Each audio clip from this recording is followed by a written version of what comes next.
Thank you all for tuning in to this panel. This is super exciting for me to be able to sit with these two incredible leaders, thought leaders and practitioners at the nexus of policy and Bitcoin. We have now David Zell, who is an incredible leader. More on that, on his long bio that I'm excited to share with y'all. And we also have Zach Cohen, who is also an incredible emerging leader in the space. And my name is Sal Pineda. I'm a researcher affiliated with Cornell University, exploring the nexus of Bitcoin, Bitcoin mining, and policy. As far as David Zell, David is a little bit of a long bio, but I think is meaningful if we read everything. David Zell is the co-founder and president of the Bitcoin Policy Institute, a nonpartisan think tank launched in 2022 that has become one of Washington's leading voices on digital asset policy. Under his leadership, BPI has grown from a small organization into a full-fledged DC institution with 12 full-time staff, an interdisciplinary network of nearly 24 academic fellows, and a reputation for shaping national debates at the intersection of money, emerging technology, and American competitiveness. BPI is known for publishing a pioneering proposal for a U.S. strategic Bitcoin reserve, elements of which were subsequently adopted in a presidential executive order. BPI's research and advocacy have been featured by the New York Times, Fox Business, NBC, CNBC, Political, and The Hill. Now, BPI also convenes the annual Bitcoin Policy Summit, a highly recommended event for anyone that hasn't been there yet. I've been there twice and I love it, bringing together members of Congress, software developers, SEC commissioners, CIA and State Department officials, business leaders, among many, many other stakeholders, to engage in dialogue on the U.S.'s relationships with Bitcoin and stablecoins. Most recently, BPI launched its Congressional Fellowship Program, placing subject matter experts on Bitcoin and emerging financial technologies directly in House and Senate offices. The organization's efforts have earned public praise from national figures, including Vice President J.D. Vance. So long bio, but I think it's significant to understand sort of the trajectory of BPI. And thank you, David, for being here. As far as Zach Cohen is an associate at the Bitcoin Policy Institute, where he leads the organization's digital media program and strategic partnerships while working across government affairs, research, operations, and development. He hosts a weekly podcast, highly recommended, not getting paid to say this, but I do listen to it, the weekly podcast, the Bitcoin Policy Hour, and has written for BPI and Bitcoin Magazine on Bitcoin regulation, strategic Bitcoin reserve, financial privacy, open source developer protections, and the U.S. federal government Bitcoin policies. So again, just wanted to introduce to the audience, Zach and David, who I think we are lucky to have them in this space to help us sort of understand a little bit of what they are seeing in DC, why that's important, why we should care about it, and just sort of where Bitcoin fits in that conversation. So without further ado, let's get right into it. And thank you both for being here. And I would just love to, we have the audience is obviously the Bitcoin Student Network, so it's more on the younger side, and we'd love to get your perspective from, just a conversation from each of you as far as Bitcoin touches, for different things, right? Financial freedom, innovation, energy, privacy, and sort of long-term economic resilience. And I think that different students, different schools, different majors understand that in very different ways, right? And I think that decisions in DC can protect or undermine like many of those rights that I just mentioned. So what we'd love to get your perspective on why should anyone, particularly young folks, why should they care about Bitcoin policy in DC? We'd love to kind of spend a few minutes there each just to get that perspective with the audience. Sure. Well, I think at a high level, you care about Bitcoin policy, if you care about Bitcoin.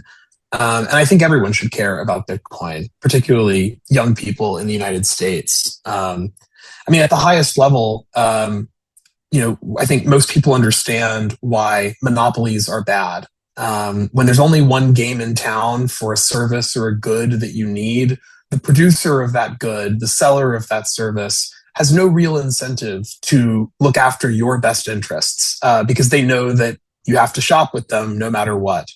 The same is true at a more abstract level of the economy. When it comes to the production of money, this is a tool that we all use. Each of you are in school, presumably because on some level, you understand that your economic prospects are better off for getting a college degree or advancing in your educational career.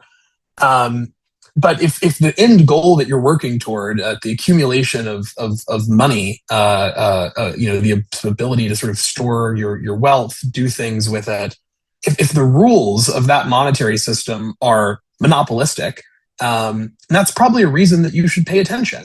And I would sort of contend, in greater length that the rules of the money that we have are very bad. And in particular, they're very bad for young people who have few assets. They're very good for older people who own pieces of the economy, who own real estate. But yeah, the rules that are being made about the thing that you denominate your life's work in are happening behind closed doors in a monopolistic fashion in a way that you can't hold them those decisions to account or those decision makers to account. And so I think Bitcoin for young people is extremely important and is this asymmetric way of ascertaining control over this major facet of your life that you're otherwise kind of at the mercy of faceless bankers to sort of sort out for you. Yeah, yeah, I think that's all spot on. I definitely want to echo that. Also, thanks for having us, Saul. Really excited to talk. I think to take it one level further here, thinking specifically about the student audiences, this technology is not just the technology itself. It's the whole industry and community that surrounds it, and I think that's an opportunity in and of itself for young people. I decided my freshman year of college that I wanted to go work in the Bitcoin industry. I was studying philosophy and economics. I wasn't sure exactly what I had intended to do with that degree, and got lined up with David and Grant at BPI, which was an amazing opportunity, and I've been working with them ever since. But I think in that sense, and for other students, like, you should see Bitcoin and the industry around Bitcoin as an opportunity, and to the extent that we get policy in DC right for both Bitcoin holders, the Bitcoin community, and the industry around this, emerging technology, that is, intended to preserve opportunity for young people in this very sort of blooming industry and community. And I see what we're doing with the policy work in DC as sort of integral to that, where if we don't get, for example, developer protections right, if we have an issue where software developers are getting prosecuted, that's a major threat to young people who are entrepreneurial and innovative and want to see new products built around this, around Bitcoin. And so again, I think there's obviously everything David said, and I think there's another layer to that, which is these are opportunities for young people to get engaged in this new industry, to really make a name for themselves. And I see our work in DC as sort of imperative for that. I love it. Thank you both for your perspective. I think, I've been currently a policy researcher, and a BPI's sort of impact is something that keeps on coming up in my analysis. I love it. I'm a big fan of sort of how important it is to engage in educational efforts. Obviously, Bitcoin is apolitical, is bipartisan, and it can benefit everyone, right? But there's a lot of, and I love that you guys use that term, is an emerging technology. And as such, it can be seen as disruptive. It can be seen as antagonistic, but by specific sort of thought leaders, specific sort of stakeholders, right? So within that context, and from years in the trenches, as they will say, in the arena, right, in DC, has anything shifted recently, particularly when it comes to sort of policymakers and how they see, or maybe shifting live and how they see this technology, how they see Bitcoin? We'd love to get that X-ray, right, on what is shifting or what has shifted, and at the nexus of, if it's shifting, does Gen Z has anything to do with it or not yet? So we'd love to get maybe that X-ray on what you're seeing from where we were before to maybe where we're heading and where we're at right now within the nexus of Bitcoin and policy in DC. Sure. When we founded BPI, I think we were commonly asked, why had we started a think tank focused on cryptocurrency, focused on Bitcoin? We certainly don't get those questions anymore. So I would say that on the whole, the past 5 years, Bitcoin as sort of in crypto broadly as sort of a policy area has been really well cemented. Like, nobody looks at you like you have two heads if you go into a congressional member's office and say you want to talk about Bitcoin and U.S. interests or tax law around this or whatever. I would say that the kind of emergence from into the limelight has not been all positive. I think that the main way that like the marginal sort of payer of attention to crypto, the sort of marginal payer of attention to crypto has kind of come in from headlines around meme coins, around the Trump family and administration's sort of dealings with crypto. And that's really not the best light, I think, to get an understanding of what's sort of going on here. So I think there's been not only like sort of a recognition that Bitcoin is legitimate and worth serious consideration, which we're thrilled about, but also a sort of growing politicization of Bitcoin, which I think is a bit unfortunate. And there is, I think, still immense work to be done to parse out for the leaders in our country sort of the ontology of Bitcoin and what sort of fundamentally separates it from cryptocurrencies writ large. So people are listening. There is an immense wall to climb in terms of education. And Zach, maybe you can, as our sort of our resident Gen Zer who has sort of adopted this fight as your own, maybe you can answer Sal's question about the role for Gen Z to play here. Yeah, I think that's all important to say. I was also just recently looking at some polling data. We worked with a polling agency called Signal in the lead up to the Bitcoin Policy Summit, and then our senior fellow Troy Cross has been working on the Nakamoto project for a while, and both studies actually did do a little bit of research on Gen Z adoption, and it is interesting. I think we hear a lot that there are particular elements of Bitcoin that resonate especially well with Gen Z, and not all of that is necessarily reflected in this data. And we'll be coming out with a blog post. I'm working with a fellow Gen Zer at BPI to summarize some of the results from those studies, just looking particularly at Gen Z adoption.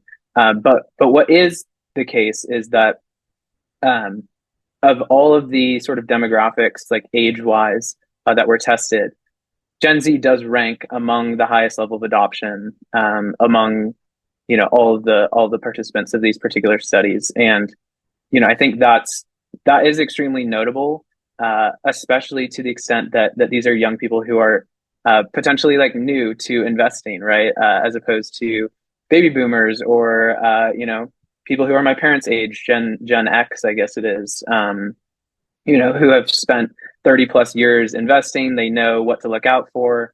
They see potentially see an asymmetric opportunity like Bitcoin and put some of their portfolio in it. I think the fact that Gen Z is, at the highest level, being this new to thinking about their future and money, bodes extremely well for Bitcoin adoption in these younger generations. And, I expect that we'll see a growing trend of policymakers taking notice of that.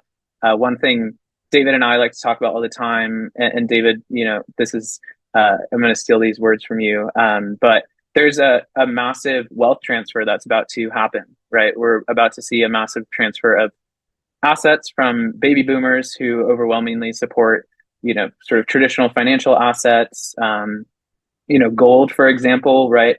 One of the questions in Troy's study was, do you support diversifying some of America's gold into Bitcoin? And overwhelmingly, we're seeing that Gen Z supports that compared to other age groups.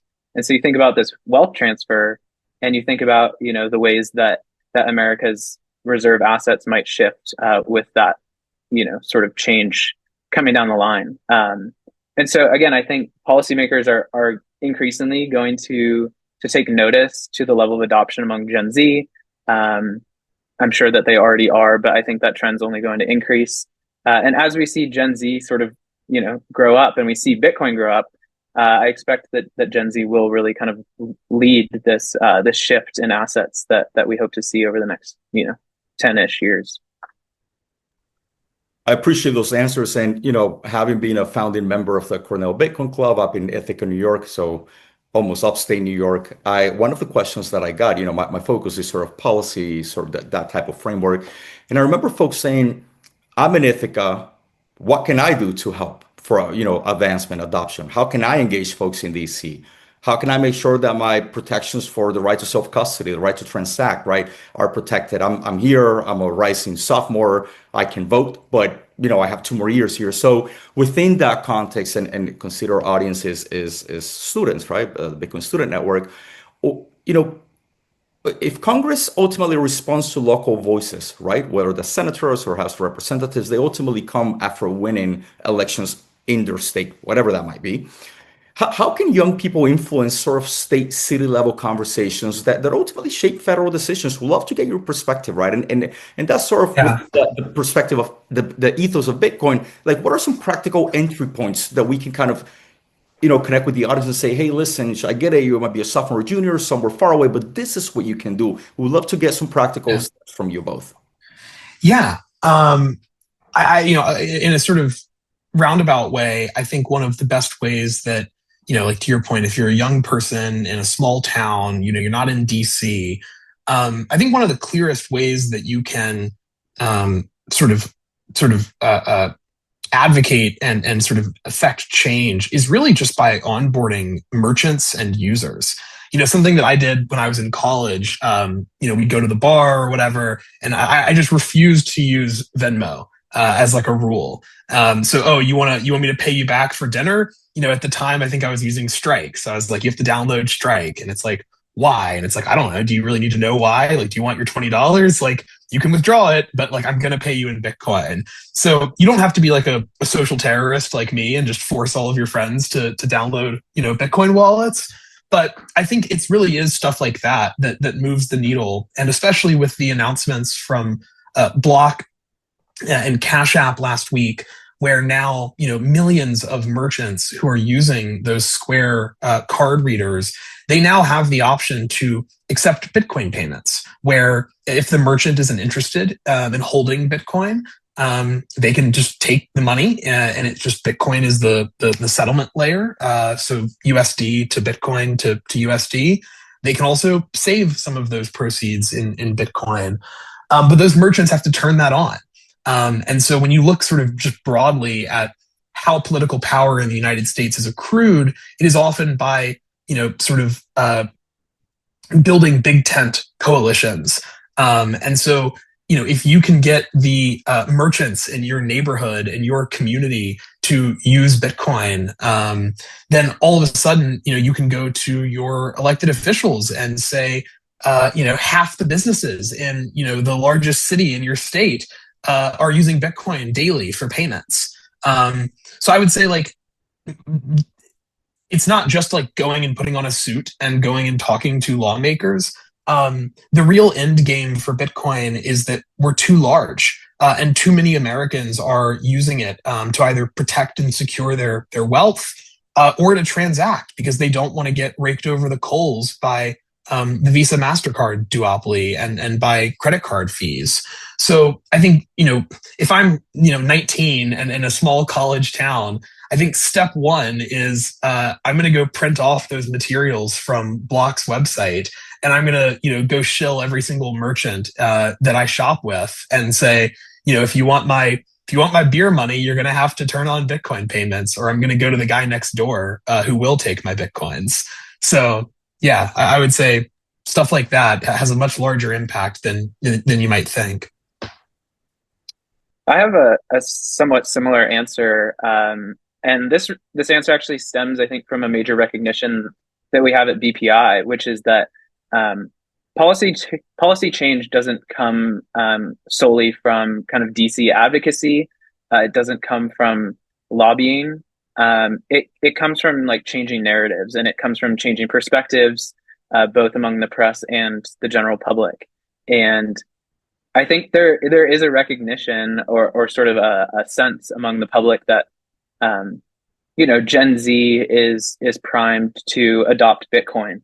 I think there's also a growing narrative that Gen Z prefers crypto over Bitcoin. And so I think one thing that young people, especially people listening to this right now, can really get involved with is making sure that everybody knows why Bitcoin is different than crypto, why Gen Z is especially well positioned to adopt Bitcoin, why it's meaningful to you in particular, right? Like I see a ton of faces on Twitter of people who are, my age or younger.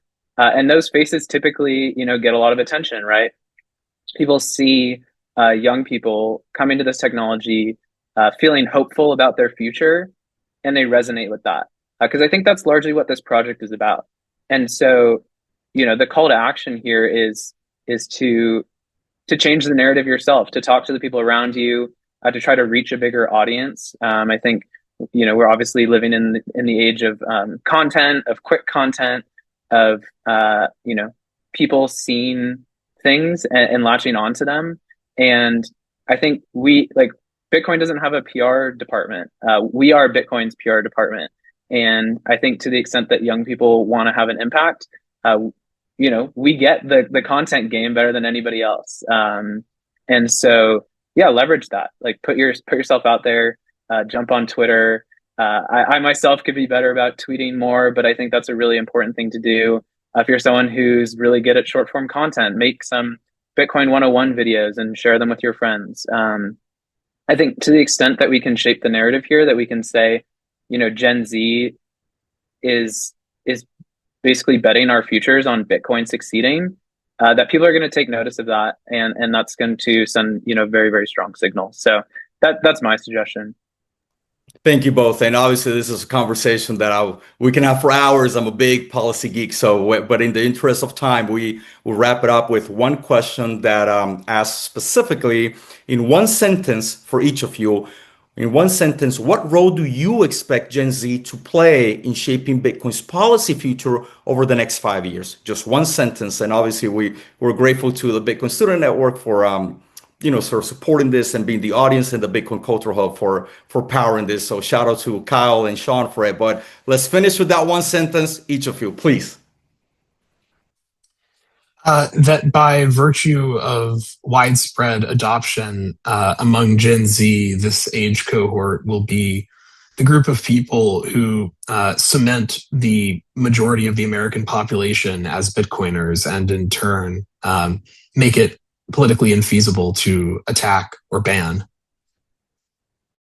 Yeah, that's well said. I think to just reiterate the previous comments that I made, Bitcoin is an opportunity for Gen Z to make our voices heard and to have a real impact on our future, possibly more than any other institution that we interact with on a daily basis.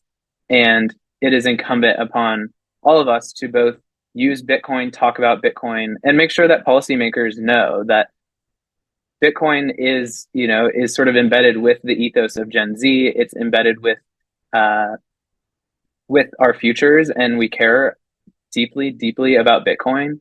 And like David said, we need to make it infeasible for policymakers to attack Bitcoin, because it is just a part of what we do. So I'm curious if you have one.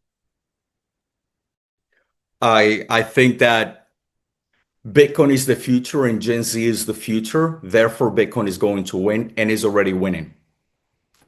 That will be my last one. I think that in general, this is exactly what we need, the conversations we need to have. Again, thank you to the Bitcoin Student Network for participating as an audience, Bitcoin Cultural Hub for sponsors, supporting this and sponsoring. Sean, shout out to you for all the support and helping making this happen. And Kyle as well for helping lead this. So thank you both. I hope the audience enjoyed this. And if they want to find you all or connect with you, what is the best way for each of you that the audience can connect with you directly? Please share that. Yeah, so we both have profiles on the BPI website, which is btcpolicy.org. You can find our emails and Twitter accounts there. And yeah, Sal, thank you for moderating here. That was wonderful. And yeah, just Bitcoin is hope. We love to see Bitcoin succeed. So thank you very much. Thank you both. Have a good day.